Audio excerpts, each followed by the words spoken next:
Welcome once again, everybody, to another edition of the Prove Me Wrong podcast. I am your host, Pete Lieb. I'm glad you're all on board with me again today.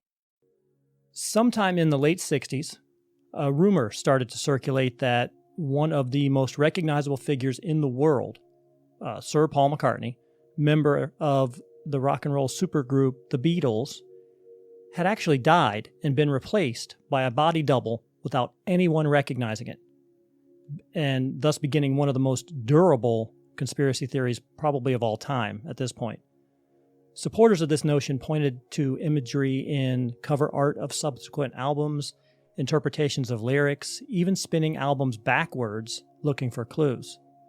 They pointed to physical differences they felt were easily recognizable just by comparing the thousands upon thousands of available photographs. I mean, he is probably the most famous face in the world at that point, maybe of all time. The Beatles are one of, if not the greatest rock and roll band ever. They're my favorite band for sure. I think I've made that abundantly clear in some of the past podcasts that we've had. So with all that exposure, could millions upon millions of young men and young women who had posters on walls and looked at that face every day, studied every line of it, could they be duped? Could they be fooled for 50 years? And what could we do now, one way or the other, to prove it? And do we even want to? I don't know. My guest today, though, is James Willis, and he will be discussing this topic with me. James is a researcher and a speaker regarding the Paul is dead conspiracy. He is also primarily a paranormal researcher and is co-author of Weird Ohio and author of Haunted Indiana. And he is also the founder of the Ghosts of Ohio, which is a nationally recognized paranormal research organization. James has given presentations throughout the U.S., featured in more than 75 media sources currently, including CNN and USA Today. His website is strangeandspookyworld.com, and you can find his books on Amazon. So welcome, James, to the Prove Me Wrong podcast. Thank you. It's a pleasure to be here. Well, I hadn't mentioned this before. I want to start just some off topic a little bit here before we dive in all the way with Paul McCartney. You are primarily, like I just mentioned, a paranormal researcher in Columbus, Ohio. Is that correct? Correct, yes. Well, fun fact, I am also from Columbus, Ohio. I moved down to Florida maybe 6 years ago, so I'm very familiar with the city. So, oh, very cool. I actually lived in the Galloway area when we were there. Oh, I know exactly where that is. Yep. There you go. So what I would like to actually start with is the next time I visit family back in Columbus, what are some of the haunted places in Columbus that I should visit when I'm home? Oh, wow. In Columbus, you can probably, if you go up into the whole Westerville area, you can certainly find, I mean, down in Columbus, you've got the Thurber House, which is one of my favorite, the former home of author James Thurber. Right. There's also the Kelton House that's down there. There is the old, I don't know if it's still called the Elevator Restaurant. It was actually Bott's Billiards back in the day down in Columbus, but that's another place. Basically, there's a bunch of places in the short north. As I said, in Westerville, if you just go up and down Main Street, there's a couple of the restaurant there, as well as the hotel is allegedly haunted. So I think the safest bet is you just let me know when you're going to be in the area, and I'll give you a weird trip. How about that? That would be great. We tried, actually, because I know the Ohio Reformatory has, they have tours that you can take, but they're so far booked in advance that we just literally were not able to get on the books soon enough, and we were moving. But I would love to go up there and spend the night in the Reformatory and see what we catch there. That would be fabulous. We do a lot of paranormal episodes on the podcast as well, and we talk about our experiences. So it's just really exciting. Yeah, you can, if you wanted to get a glimpse inside of Mansfield, if you're not able to make the overnights that they actually do day tours that are just for a couple of hours, and they'll even do self-guided tours, which are my favorite because they just sort of let you loose in the building. So you can't really do an official investigation, and obviously it's not during the night, but you can still go there without having to book one of those private, overnight hunts. You can go there, as I said, during the day, and they've got all their hours on their website, so you can just pop in and at least let you know what you're getting yourself into. Oh, okay.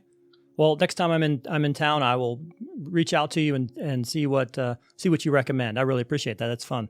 Yeah, that'll be fun. Okay, so moving into Paul McCartney then. Yes. And again, full disclosure, I think I mentioned this to you in the lead up here. I've done a lot of research myself on this conspiracy. I found about a year ago, I stumbled across a YouTube video discussing it, and I had heard of it briefly in the past, but I didn't know much about it. And boy, before I knew it, it was 6 or 7 hours later. I had gone down the rabbit hole, and it really is one of those things that the more you listen and the more you investigate, the more credible the whole thing seems. How did you get involved, given your background in the paranormal? That's a great question. And actually, how I fell into it is I'm sort of one of the old timers when it comes to paranormal research. So the first group I ever founded was the Ghosts of Ohio that I started in 1999. But I was born and raised in Hudson Valley of upstate New York. Mm-hmm. And so I was kind of baptized in general weirdness. So I definitely had a strong background in ghosts as I was growing up.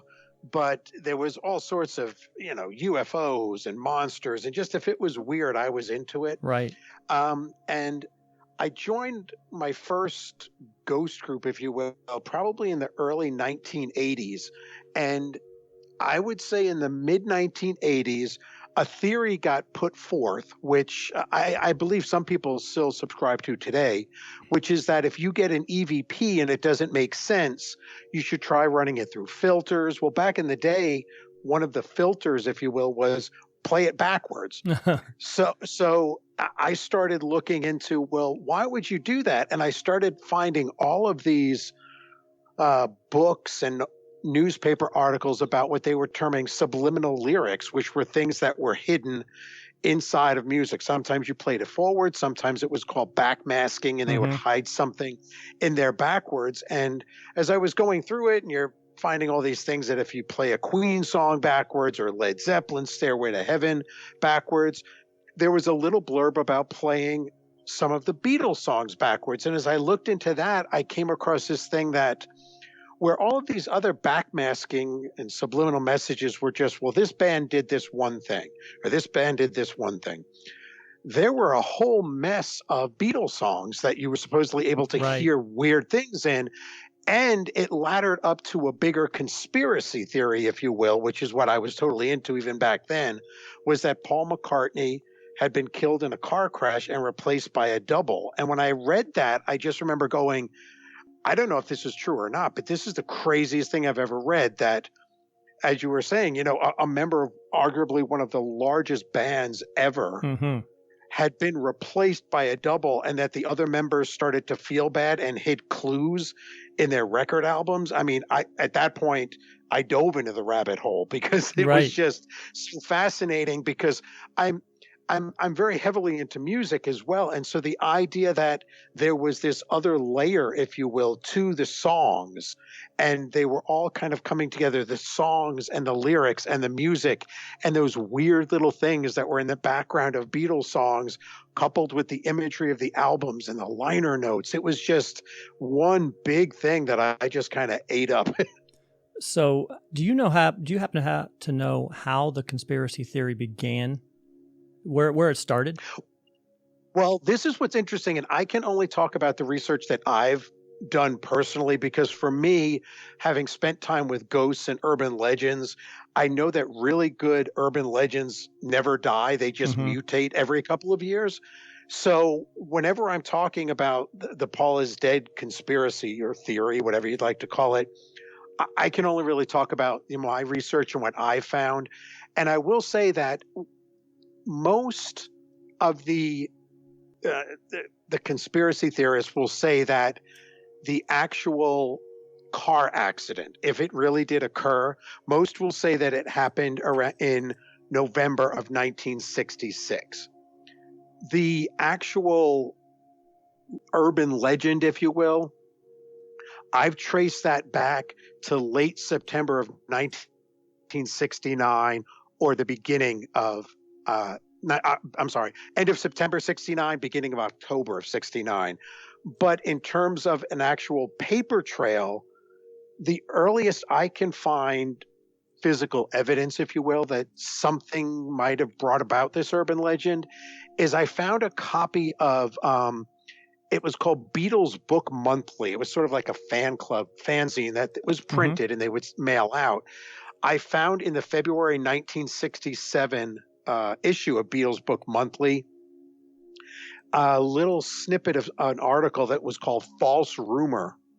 And it actually talked about that on the 7th of January, so that would have been 67, that there were these legends or these stories or rumors that Paul McCartney had been killed in a car crash on the M1, basically the highway there. Right. But they do say, but of course there was absolutely no truth to this. And the person, I believe, goes out and knocks on Paul McCartney's door and Paul is there. But that's the first concrete thing where I'm like, wow, is that the origin right there, that it started back in February of 67? The idea that Paul could have been killed in a car crash. But in terms of where I've found newspaper articles that do talk about, and that to me is again fascinating, because if you go into a Google search for like September of October of 1969 and look up newspapers, you're going to come across these legitimate newspapers that are claiming, hey, I think Paul McCartney might have been killed in a car crash. The earliest one that I've actually found is September 17th of 1969. There's a Des Moines, Iowa newspaper article that is entitled, "Is Beatle Paul McCartney Dead?" And that's the earliest one that I can find. When I start to look at others, a few days behind that, I have one that is from a campus of Northern Illinois University. They seem to have sort of plagiarized that September 17th article and picked it up. Mm-hmm. So that September 17th of the Des Moines, Iowa one is the first article that I found where this rumor started to spread from. And then from there, it just, the beginning of October, I've got articles all around Ohio, Detroit, and eventually it makes its way out to New York towards the end of October of 69. Yeah, it would have been absolutely enormous news if it had happened, right? Exactly. So, I mean, it would have caught on like wildfire, right? If it had actually occurred. Yeah, as I said, there's a lot of the newspaper articles that I look at. They're credited to different people, but they are almost word for word lifts from previous newspaper articles. So yeah, it was spreading so fast they weren't even bothering to write their own version of it. So from your research, and you touched on it just briefly, what is exactly the story of how he supposedly died? In general, and again, there are the fascinating thing, and you sort of alluded to it earlier, is that this happened in the late 60s. You can still find numerous books,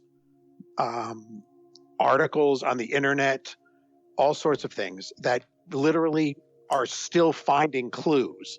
But if you go back to the original story, what supposedly happened is that the Beatles, they were having an argument. They were at EMI recording studios in London. They were talking about going in a new direction. Revolver, the album, had just come out. They were sort of Paul and John were having an argument as to which direction the band was going to go in. The other three eventually decided they wanted to go in one direction, musically, lyrically, what have you. Paul was left sort of alone. He storms off. The original legend is that right around Wednesday morning at about 5 a.m., he takes off. He's driving his white Aston Martin home.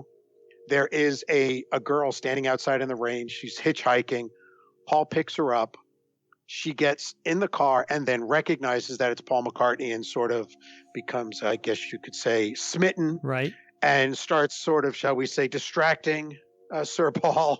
And he crashes the car.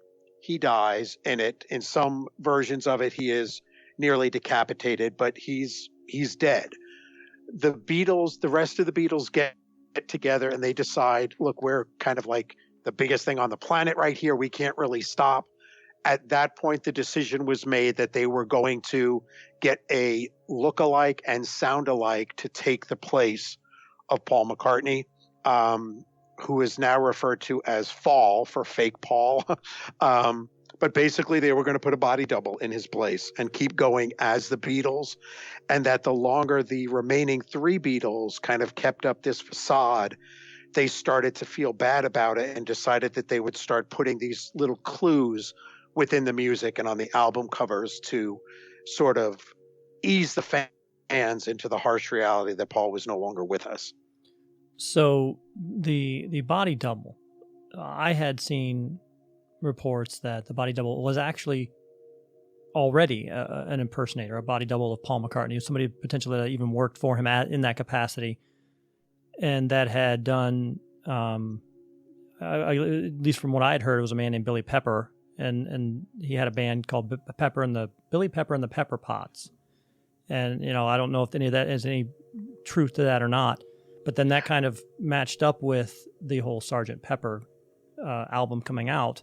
And then what kind of went from there? Do you know who was supposedly took his spot? And go ahead. No, and as I said earlier, all good urban legends never die; they just mutate. Mm-hmm. The most popular version of that is that he was the winner of a Paul McCartney lookalike contest, and that his name was William Shears Campbell or Billy Shears. Mm-hmm. But of course, that alludes to the Billy Shears in Sgt. Pepper's. So there's that version. There is also that he was an orphan from Edinburgh that was named William Campbell. So there's multiple versions. This legend has many branches to it. So it kind of is whichever. A lot of times what they will do is the cluesters, as they like to call themselves, will sort of have a narrative and then back out of that narrative to find a name of the person and what they did in order to fit the rest of their narrative in there.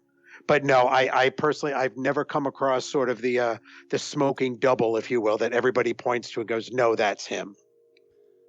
So Revolver was in 1966. Correct. Sgt. Pepper came out in 1967. Yes. And I know that Paul had vanished for several months prior to Sgt. Pepper, and that was also kind of part of the mystery around it, because when he returned, I believe he was in Africa. When he returned, he looked significantly different in some people's eyes. He returned, he was thinner. Maybe they thought he was wearing a wig and a fake mustache. Do you happen to know any explanation for his time away in Africa? No, the story is basically that they were just taking time off. They were just getting away from each other, and that's all they wanted to do. Paul McCartney, over the years, though, has also kind of gone out of his way. Initially, when all of these stories hit about that he was dead, they couldn't find him. And this was after the Africa trip. This was afterwards. And so a lot of people were saying, like, he must really be dead. Mm-hmm. He kind of was basically telling the Beatles management, I don't want to be bothered with this. So he was actually kind of stringing it along. He was, if you don't believe that he was replaced by double and that the real Paul McCartney was still alive, he was just annoyed and wanted nothing to do with it. But again, when Sgt. Pepper came out, as you said, he looked different. The people who believe the story that said that the fake Paul needed plastic surgery in order to look more like him will actually point to the back cover of Sgt. Pepper, because Paul McCartney is facing away from the camera. The other three Beatles are standing alongside of him, facing the camera. So they said that when they took that picture, all of the plastic surgery wasn't done yet, and so he couldn't actually face the camera. It would give it away. Well, that's when you get into the imagery of the albums, and really every album after, well, except for the White Album, but every album that he's on, from Sgt. Pepper onward, he is separate from the band in some way. To your point, in Sgt. Pepper, in the back cover or the inside cover of the album, whatever it may be, he is facing, it's his back showing. In Let It Be, all the other three are looking off to the side, and their background is white and his background is red, and he's looking directly at you. He's separate from the band. He's different. Abbey Road, obviously, he's the one walking across without shoes on, in a symbolism of his death. He was always separate from that point on. There was another picture of him in the covers on one of those albums where they're all wearing white tuxedos. The other three are wearing red roses or red carnations. He's wearing a black one. So I mean, Yes. so if he couldn't be bothered with it and was, didn't want to be have to answer questions about it, they sure made it incredibly suspicious going forward. And really, in every album they made after that point, that kind of given the impression, and to the point of Sgt. Pepper's album cover, and just the whole that has been interpreted as a death scene, having the old Beatles off to the left side of the album to their right, and then the new version, introducing Billy Shears in the music, right, off to the side. So it seemed odd to me that if he didn't want to be involved in it, that there'd be so many just reoccurring themes of him being different than the rest of the band. You're exactly right. And that's where it sort of gets a little strange, because in later or more recent interviews, various members of the Beatles, including Paul or Fall, whichever version you want to believe, when asked about that, they said they sort of had this inside joke where back in the days when they were touring, that they would all, I'm making these colors up here because I don't remember exactly what it was, but they said that they would all wear black socks on stage, but Paul would wear one pink one. And it was sort of this little inside joke to see if anybody picked up on the fact that, wow, they're a little different. So that could be taken to a certain extent. You could look at some of these clues, especially after Sgt. Pepper, if you could look at, say, like the White Album and look at it as, okay, they're just having a bit of fun. They already know that this story, so they're going to start throwing these fake clues out there because they're like, okay, we'll give you something, which probably the most famous or infamous one is from the White Album, John Lennon's Glass Onion, where he says, well, here's another clue for you all. The walrus was Paul. Now, is he actually giving a clue, or is he having a joke? That's where you fall further down the rabbit hole. But if you want to say that they were just doing it as a joke, by the time Sgt. Pepper came out, the stories about Paul McCartney allegedly being killed in a car crash had not yet surfaced. Right. So it sort of makes you look at Sgt. Pepper differently and be like, well, it kind of could work with the later albums, but with these first ones that came out, it doesn't make sense. I mean, as you said, the front of Sgt. Pepper, many say that it was designed specifically to look like a grave, that they are actually mourners and all of those people are standing over a grave. And when you get down to the point where, okay, well, if they're standing over a grave, whose grave is it? They actually say that if you look at the yellow flowers, they're actually arranged in the form of a left-handed bass guitar, right, of which Paul McCartney did play, but there's only 3 strings there, and a bass guitar has 4 strings. So is that a clue that there's only 3 Beatles left? Paul is no longer with us. Exactly. And, Sgt. Pepper, again, the whole thing, you're exactly right to me. If it hadn't come out at that point, why were they already dropping hints to it there? Why were they already putting him apart there? Why were they introduced again in the music? They're introducing Billy Shears, right before the first song on the album. The music obviously changed dramatically from Revolver to Sgt. Pepper, and then everything after that was significantly different than anything that had come before it. And that much growth in a year's time seems almost unrealistic to me, that the influences could be that different and that stark. And quite honestly, if they found a body double or somebody who just won a lookalike contest, they hit the jackpot, because he suddenly became the best musician in the band. Yes. Right? I mean, the stories I'd read about Paul McCartney when they first started was he played bass because he wasn't a better guitar player than George or John. So he learned to play the bass on his own because of that.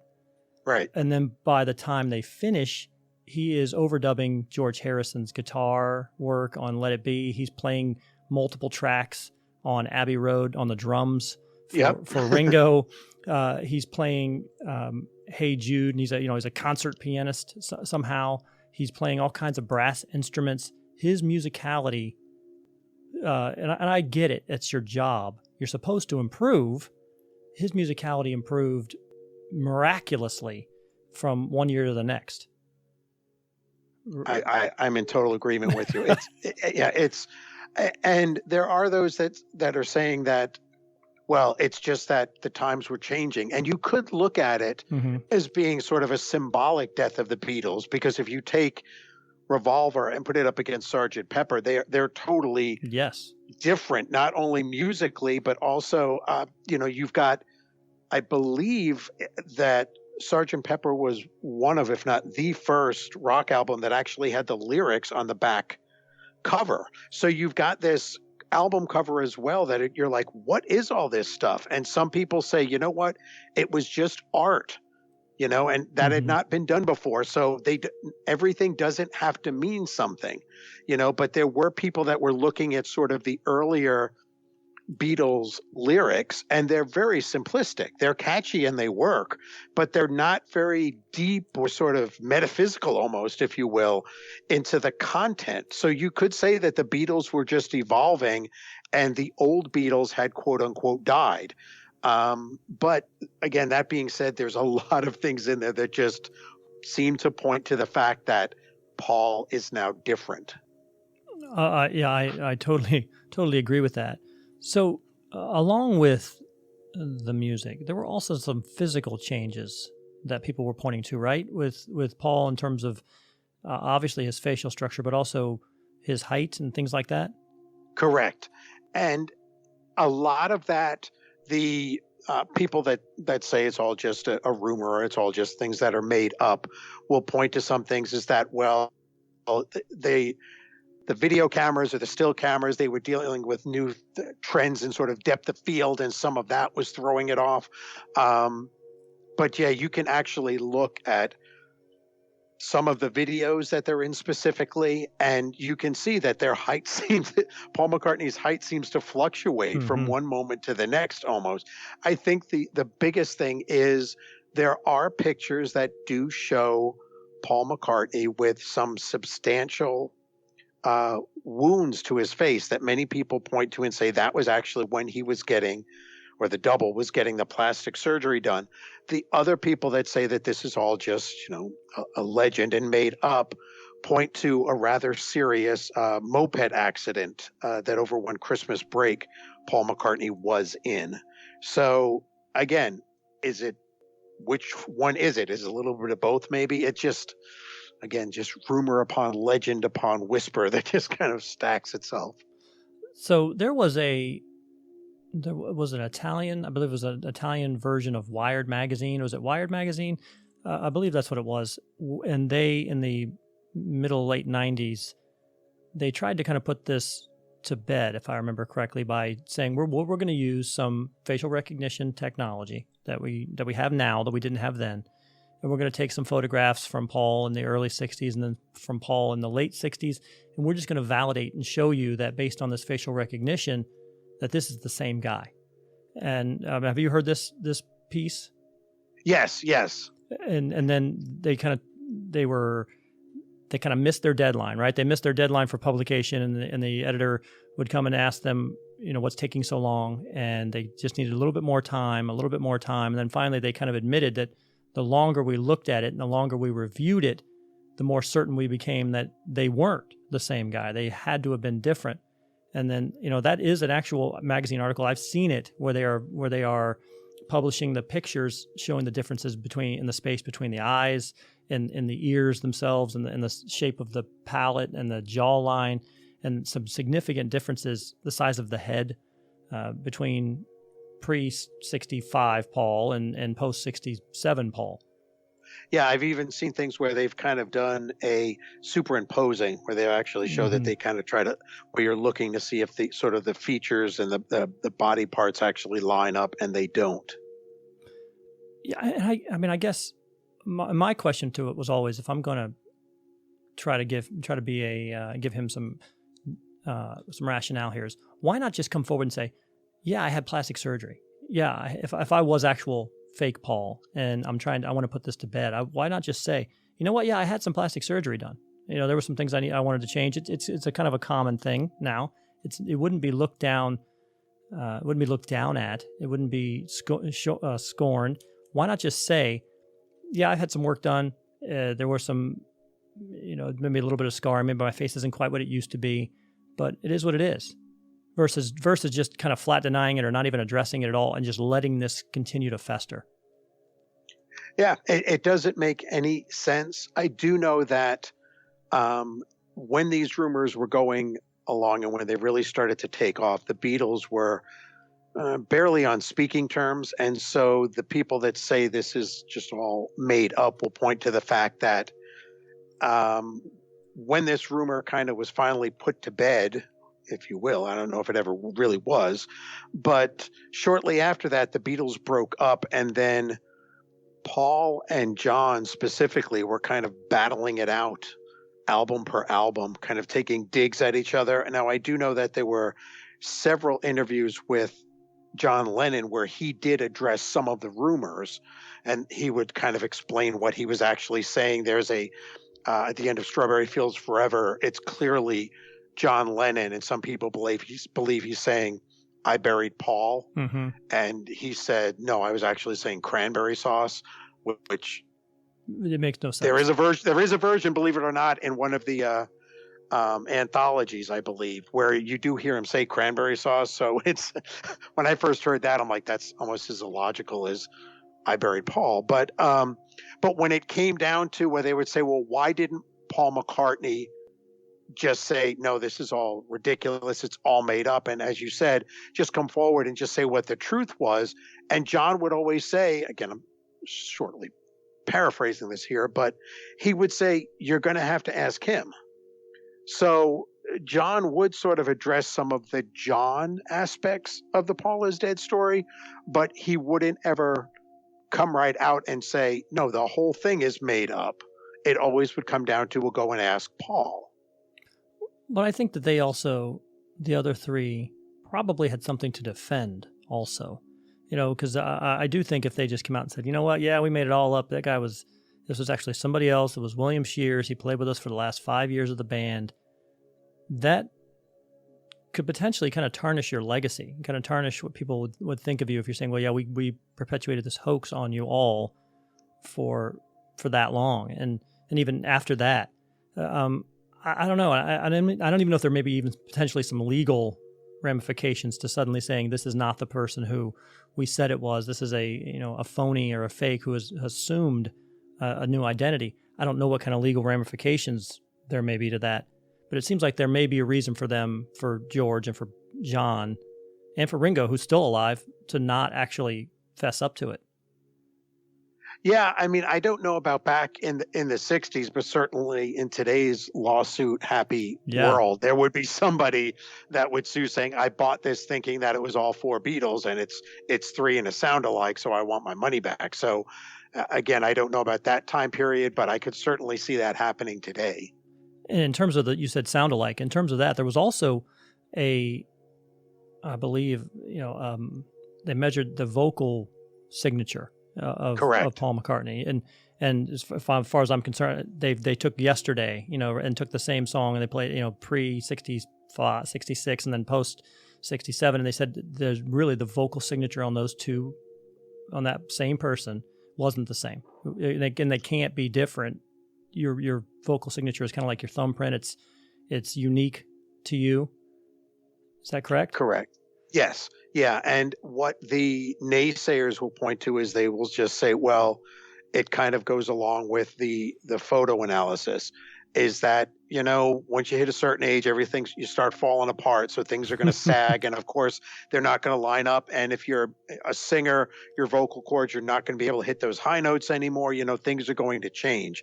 But to what your point is that it's not the same voice. So is it because his vocal cords are shot to the point where he sounds totally different, or is there something else going on there?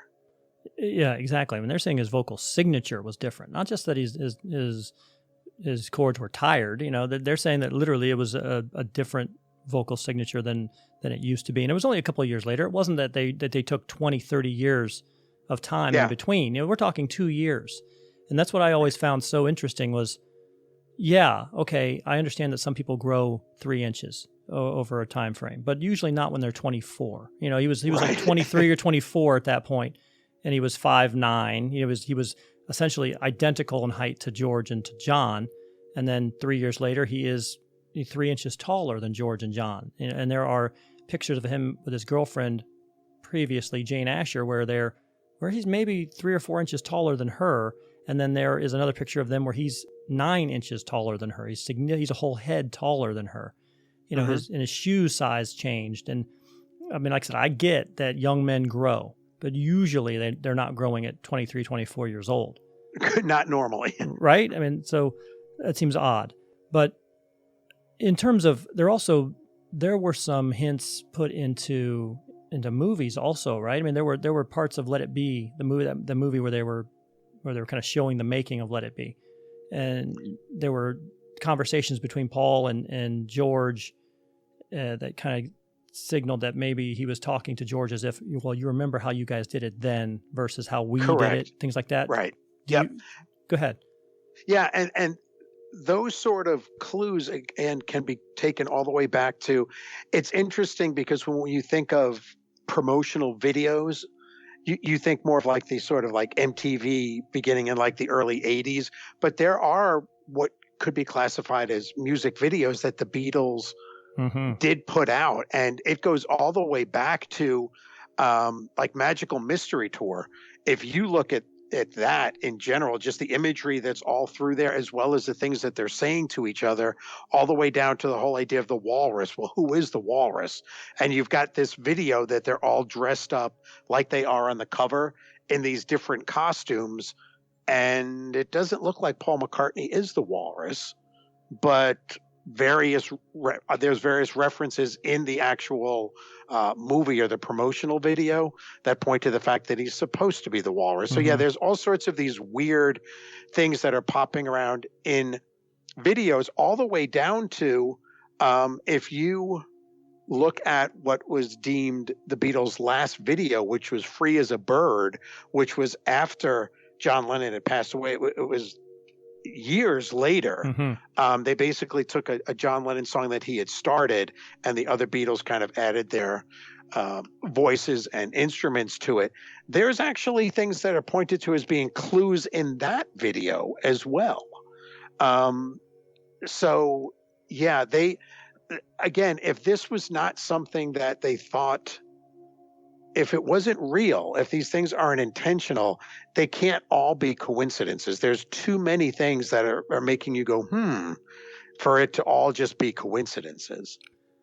And along those same lines, again, there was another scene, and man, I thought it might have been Let It Be, but I think it might have been after the Beatles had broken up, where John and George were talking together, and they were really kind of making fun of Paul, and actually called him Beatle Bill at that point, and didn't call him Paul, called him Beatle Bill, and made a kind of a joke about it. And we're laughing to each other, conspiratorially on camera. And then I also think when you're talking about that anthology, there was a scene where Paul came into the room, and as George stood up, he said, "Hello, William," and they hugged. So he even called him William there, and it was just odd that doesn't even get mentioned, really. I know people, conspiracy theory people like us, they mention it, but in the greater public, nobody really points to that and says, why would they call him William, or why would they call him Beatle Bill? Right. So Paul had some children also, right? And he had a couple children that were not children that he claimed. They were not legitimate children. I guess they were legitimate. He did actually put his name on the birth certificate, right? Yes. So there were some children from him very, very early in his career, and there was some DNA tests requested on that too, right? Can you talk about that a little bit? In terms of whether or not he was the... Correct. I believe the story was, I can't remember the woman's name. She was a German woman, and they had a child, and Paul didn't necessarily want anything to do with the child, but he was on the birth certificate as the father, and he did actually make payments toward the child support. And I think the child's name was Bettina, and she wanted a paternity test once she became of age, and they supplied one, and then lo and behold, it showed. Of course, that was well after 1967, and it showed that he was not her father. That particular person was not her father. And the mother was adamant that Paul McCartney was her father, and that this person who had come in and given a DNA sample was an imposter. And, pointed to the signature and said, that's not the signature of a truly left-handed person. That signature is slanted weirdly, and then an imposter came in and gave DNA. I don't know if you'd heard about that. No, I had not heard that before. Yeah. That's fascinating. Yeah. I mean, so that was, she was a German woman. I can't remember her name to look her up, but I believe the child's name was Bettina. But yeah, they did absolutely have a paternity test, and it turned out it was not Paul. And the mother was adamant, and they were very young. They were 19, 20 at the time. And I know some people have said, well, I'm sure she probably had other boyfriends. Are you kidding? He was Paul McCartney. He was still a Beatle at that point. He was probably one of the most famous people in the world in 1962, 63. And, who else are you going out with? I don't know. But there have been a couple of children that he had prior to the McCartney children that we all are aware of, right? That have had paternity tests, and he was not the father. Has he ever had a DNA test between Paul and his brother or his father to just kind of put this to bed again? Not that I'm aware of, no. It's just another one of those things that why keep it up and not just do that. If this was really a problem for you, you would very easily take that test. You can do it 23andMe or something like that right now. You'll get your results back in a couple of months, and this is all done. If you want to do it that way, he's Paul McCartney. He's got $100 billion. He could, do it tomorrow. It just seems odd.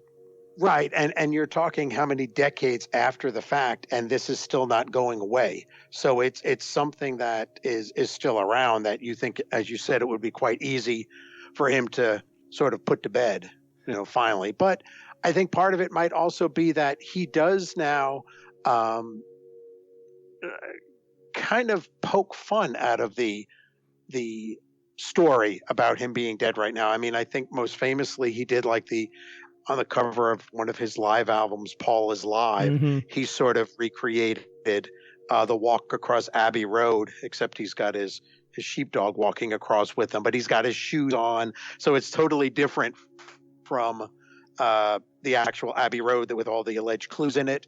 There was the infamous Saturday Night Live where he went on with Chris Farley and was being interviewed by Chris Farley. And Chris Farley was like, hey, remember when they said you were dead? That wasn't real, right? And he's like, no, I wasn't really dead. My favorite one is there was an episode of The Simpsons where I think it's called Lisa the Vegetarian.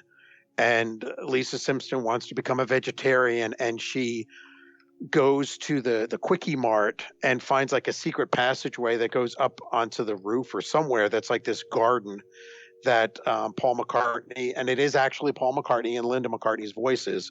And they tell Lisa that we're vegetarians too. And she was like, I didn't know that. And he said, yeah, because if you take Maybe I'm Amazed and play it backwards, you'll hear a recipe for a rippin' lentil soup.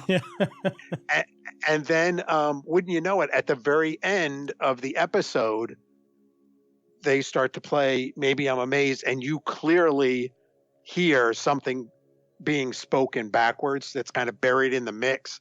And I took that and flipped it around, and yes, it is a recipe for lentil soup that is spoken by Paul McCartney. And the best part is the very last thing he says is, oh, and by the way, I'm alive. So he's sort of taking the piss out a little bit right there. So that might be why he's, hey, if it's still got legs, why should I at this point, let a good thing die, so to speak? Well, there was also an interview with him and David Letterman. I don't know if you'd seen that one, where David was talking about it. And he said there was a word that you were the imposter. And he's like, oh, well, yeah, that's me. And then they kind of laughed. But then he made a really weird face as if, oh shit, maybe I shouldn't have said that. Where it kind of like, oh, did I say too much there? It was like Correct. It was like a weird, like one of those profiler things where their micro expression gives them away that maybe I shouldn't have done that. That to me was fascinating because he's playing along and he's making a joke, but then all of a sudden there's that little ooh, that in the back of his mind, he thought maybe I shouldn't have done that.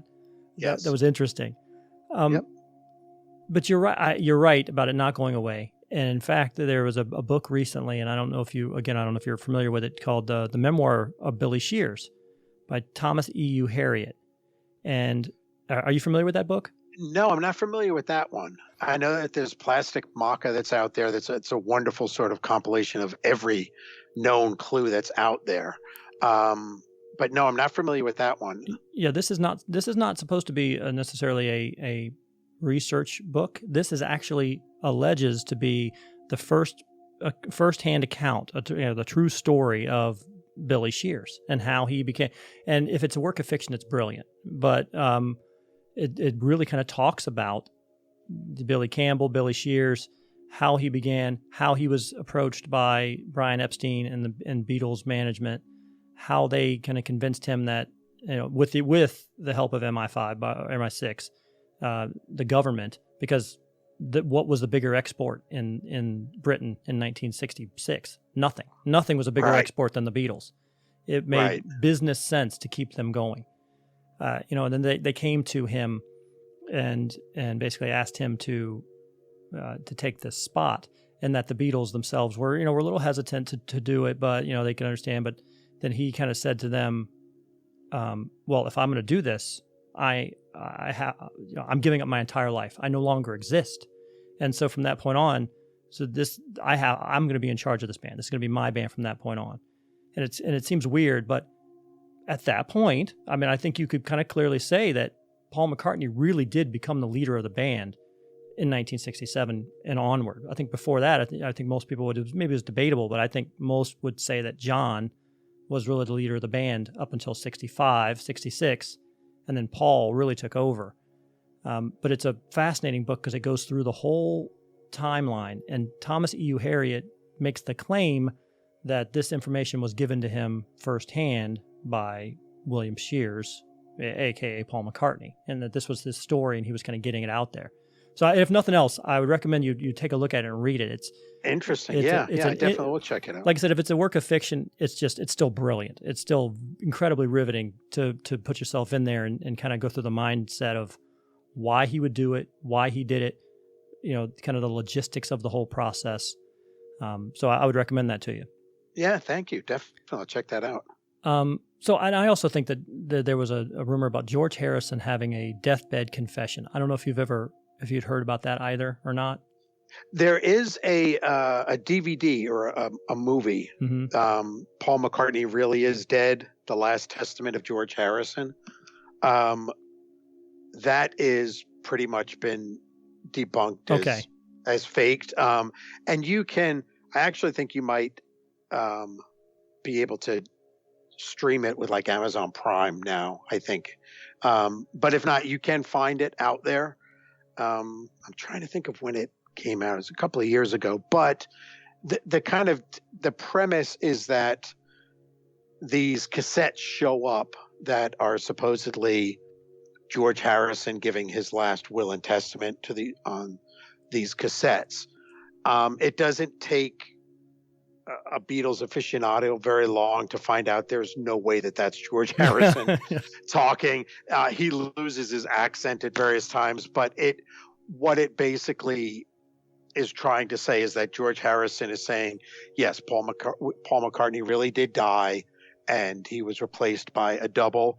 What it does is it does a very good job at compiling all of the known at the time alleged clues, but they're packaging it in a way that's complete fiction. George Harrison, to my knowledge, did not give his last will and testament on a bunch of cassettes and then send it to I forget who was actually, I think it was a sound mixer or somebody that they sent it to. But yeah, you can find copies of it there. It does a wonderful job at compiling all of the known clues, but there's no way that that's George Harrison actually talking. And there was also, I think, a magazine article, kind of the last little bit here, a magazine article where Ringo Starr, or at least they're alluding to Ringo Starr saying that Paul had died. Did you see anything about that? I know that there is that's a new rumor that they actually have, but there was a magazine that talked about it. Or it might have been a magazine. It might have been it might not have been. But I know that that was the newest thing that Ringo had actually mentioned. It may have just been an interview. Yeah, I know that there is a bunch of sort of parody websites that actually claim that Ringo, either he died or he gave a confession and that Paul McCartney had died. So I'm not actually, I don't know of anyone that's an actual article that's, I don't want to say to be taken seriously, Right. but I haven't come across one of those. I mean, I remember one that said he'd actually been crushed to death and during Beatlemania or something like that. But I don't remember actually seeing a real article with Ringo. Well, we just have a few moments left. And so I guess from my point of it, when I'm looking at it, and you had mentioned earlier about Paul and John kind of having a war of words after they broke up. And I know that I think one of the songs you had mentioned, How Do You Sleep by John Lennon. Yes. When he flat out did almost everything except flat out say you really died. I think he actually probably did say you really did die in that song, right?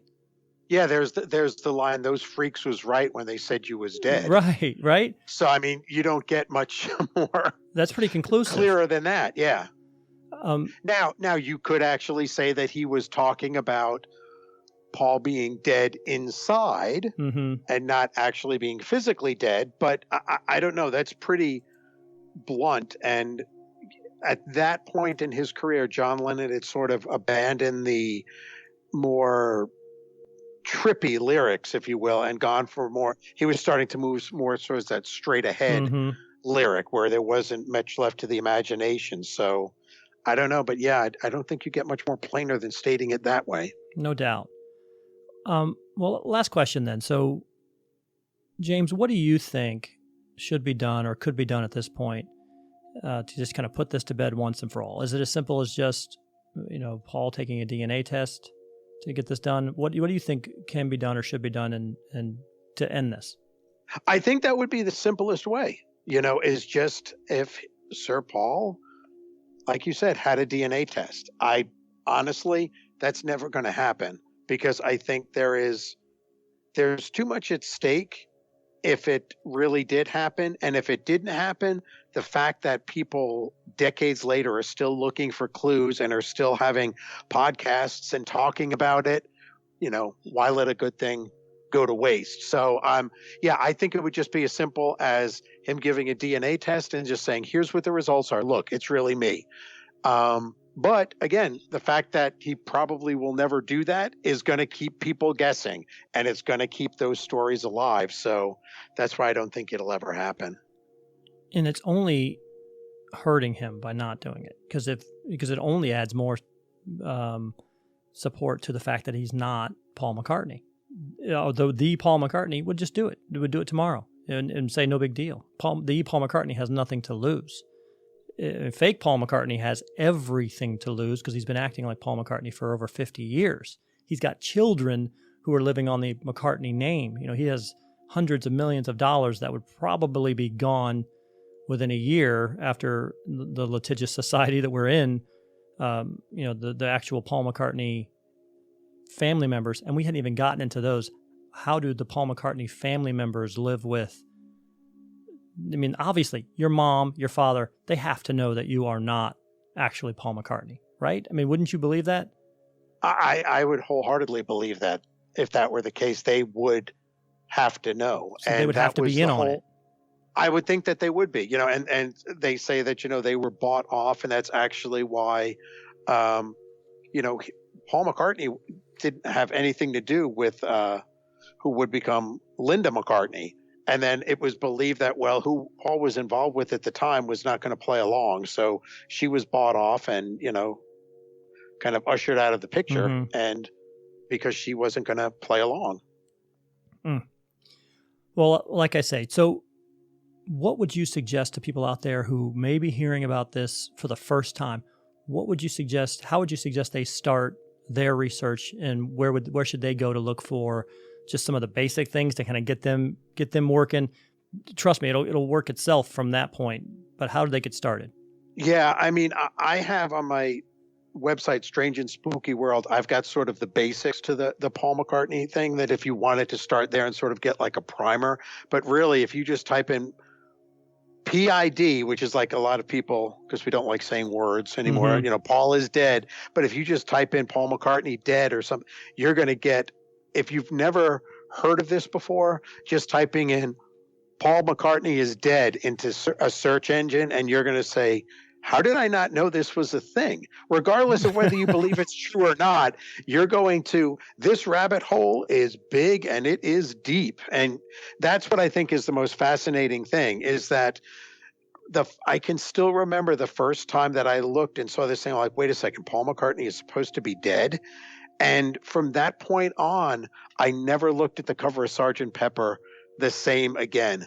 And that's what's so fascinating about this, is it's something that, whether or not that was the intent, even if this wasn't real and it was all made up, I don't think it was intended for people to study.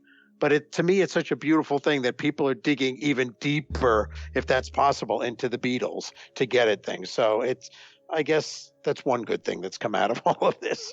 No doubt. You could almost take a college course on it at this point. They could almost fill a semester analyzing albums, artwork, facial recognition, pictures of him and Jane Asher, the woman prior to Linda McCartney.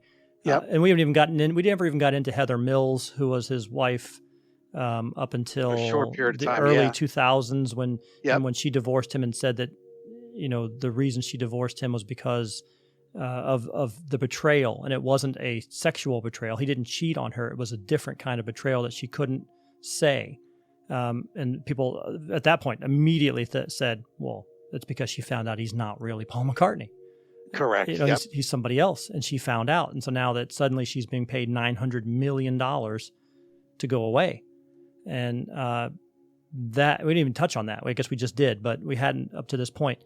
So thank you so much, James. I really appreciate it. I know, again, that your web page is strangeandspookyworld.com, and you can find some of the Paul is Dead information there as well. Again, or just type it into Google, type it into YouTube, and you'll find 100,000 different episodes of people talking about it and evidence and showing you things. Some of them just completely outrageous, but some of them are absolutely fascinating.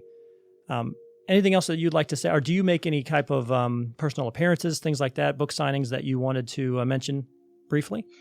I probably should, and my Sure. publishers would be annoyed, but in all honesty, I don't know what they are. So if you go to, I give presentations throughout the year on all sorts of things. I do one on the Paul McCartney, some of the things we talked about, and I will play some of the songs backwards and forwards, and we'll look at some of the clues. I do ghost presentations, UFOs, you name it. Probably the easiest thing is if you just go to strangeandspookyworld.com. It's got a full list of all the places that I will be appearing. Okay. Well, thank you so much, James, for joining the podcast. And believe me, when I'm coming into Columbus, I will contact you and ask you some good spots to come in and do some paranormal study. That sounds like a plan. And thank you. The pleasure was all mine. Well, thank you so much. Have a good evening. You too. Take Thanks. care. Bye. So what do you think about that? I mean, I know we just had that conversation. I've had this talk before. I've had a previous podcast regarding Paul is Dead. I wanted to bring somebody else in here as well with some of his information also, just to kind of, again, just to go through all of the different aspects of the conspiracy, because it's got legs. It just keeps going. And again, with the changes in the physical features, changes in the vocal signature, changes in like I said, the height of him, the clues put into the artwork on the albums, over and over and over again, clues put into the music, playing things backwards. Who ever thought of playing an album backwards and putting a message in there? How did that become a thing? I don't even understand how they could do that. That's so difficult to me to do that just for a prank, just for a joke. There was this 1966, 67 we're talking about. A lot of households in 1967 still had black and white televisions, but they're going through the hassle of putting a backwards message into an album that you can only hear when you spin it, the opposite way, that doesn't make a lot of sense to me. It seems like a hell of a lot of work for a prank. Again, a lot of the information that I had heard, that they did bring somebody in. It was Brian Epstein, the manager, and potentially the British government, who kind of forced this man on the other three. And they went along with it originally. And then again, to James's point, and from what I've read, they felt more and more conflicted about it. And that really kind of caused the deterioration of the band in time. But it is a fascinating discussion topic. You will spend hours upon hours watching YouTube videos on Paul McCartney, watching videos of them doing side-by-sides of photos from 1966 and 1967 and showing how they don't match up. And it all is unnecessary because he could really, if he really wanted to do something about it, he could do it immediately. I don't know that he needs to. No big deal. He can live his life in his mansion in Scotland or Ireland or wherever he lives and with his $100 billion and don't care about it. But this thing has legs and it just keeps going. So what are your thoughts? I mean, do you have any thoughts about it? If I was to put my paycheck on it, I would say he's still alive. I'm not betting my money and my livelihood on whether or not he's dead or alive, but it's a pretty significant, there's a lot of evidence that would point the other way. And so I would definitely recommend that you just take a look at it and just research it a little bit and just kind of open your mind to it because it's really interesting. And he could, in an instant to me, squash it, but he hasn't.